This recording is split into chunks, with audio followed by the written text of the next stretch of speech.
Now, what happens on North Sentinel Island if you're watching it and all these people with loin claws or no loin claws and spears and arrows and stupid stuff, suddenly you start hearing radio signals coming out of North Sentinel Island. You're like, what? Then you see a little mushroom cloud in the northeast of the island. Then you see little boats that start exploring around that seem to be propelled internally. And you're like, are they burning the leaves? Have they invented internal combustion? Some point with the mushroom cloud, India says enough is enough. We cannot afford to let the North Sentinelese be treated as some sort of backwards people who don't have anything developed that scares us. That's a mushroom cloud, man. That's time to go in. I see. Right? So my claim is that you're not used to the doubly scientific method because there's been no reason to have a doubly scientific method. Do you believe that the orcas are smarter? Well, possibly. There aren't that many species that are really smarter than us. Look at all the shit we do. There aren't many that are dumber than us either. But not my point. Those sorts of models are what distinguish people who are going to get called crazy but aren't, because it's an obvious point. You have to account for this possibility that there's something called India up in the skies that doesn't want anyone landing here. Right.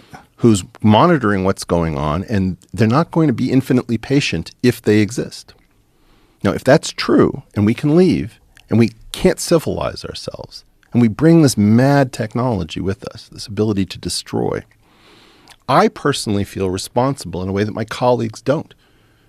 They have these ideas like, oh, I'm a physicist, it's just fun, it's really interesting, it's a bunch of puzzles. My feeling is, you doomed the human race, and you don't feel responsible for building a lifeboat, for saving us, for, like, what kind of a sociopath are you?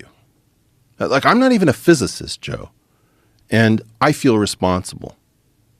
And this gets back, to some weird stuff about... So they're not thinking about that. They're thinking about the equations they're working on. They're thinking about the puzzles they're trying to solve. It's fun. I get to play. It's, universe this and puzzle that. And it's just like, please.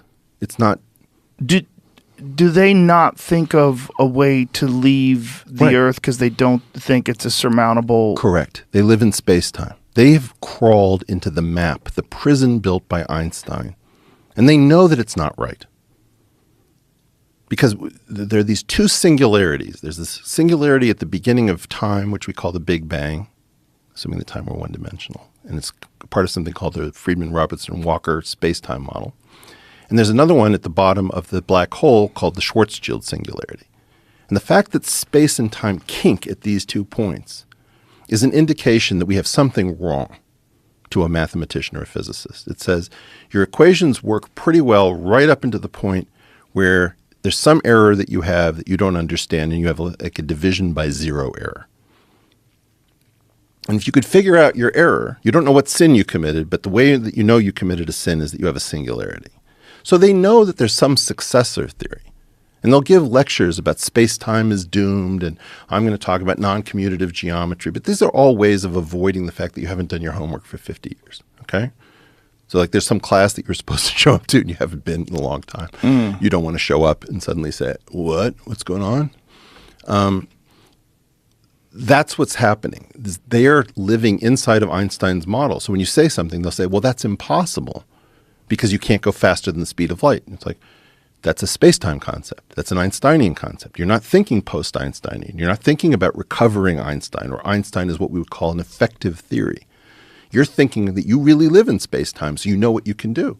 And then you fold your arms and say, well, that's impossible. It's like, no, you have a limited map. You think that, Greenland is the same size as South America. Okay, then as far as its application, what could you imagine would be a way that someone could actually apply these laws, these theories? So imagine for the moment, again, this goes back to, let me put my Eric, the science person, doing his own theory, right? This is my thing that I tried to give you last time I was here. If we imagine that there are two spaces, and one of them is 14-dimensional, and one of them is 4-dimensional, and gravity connects them. That is the metric, the gadget. Think of a phonograph. The record is like the 14-dimensional world. And Are you a Doors fan? Yeah. Okay, so you got Doors 1, Break On Through to the Other Side is on the same side as Soul Kitchen. You don't hear Break On Through to the Other Side or Soul Kitchen simultaneously. They're both there on the record. Right. The phonograph, imagine you're doing it on a Victrola somehow. You're retro. You're listening to that record in 4 dimensions, but it's a 14-dimensional record. So you and I are playing back a 14-dimensional quantum world, but we're only playing back slices of it. So the illusion is that we're having a 4-dimensional conversation because the Victrola part, that phone, his master's voice, is the 4-dimensional thing. And what's the stylus? It's the metric. It's gravity. The stylus is pulling off different data that is simultaneously existing. So it's like the record is the multiverse, but you don't think of it in these terms. You don't freak out and say, oh my God, I'm holding the multiverse because Light My Fire is somewhat adjacent to Soul Kitchen. That is my structure. That's what I believe is true. And we're having the discussion as if it's only the phonograph, the Victrola part. Mm-hmm. If you could then go to the record, you don't have to scratch your way back. You can do these weird moves where you can alight the stylus in different places and shrink things and grow things and change the angles and all this stuff. And you have engineering possibilities. Like I will say what I believe the internal properties of the particles that we have yet to find, the dark matter, if you will, are. I will tell you places that I believe the standard model is wrong. And I'm happy to go down on the ship and move on with my life if I'm wrong. But I can't. I've been 40 years trying to have this conversation with a competent person. And every excuse under the sun is used to avoid talking about what I'm saying. And I'll say some stuff that in 1987 around, I proposed a set of equations that were like the junior version of geometric unity. I was told that those equations were insufficiently nonlinear, that they involve spinors, and spinors have nothing to do with something called self-duality, that I'd violated the spin statistics theorem, a whole bunch of things.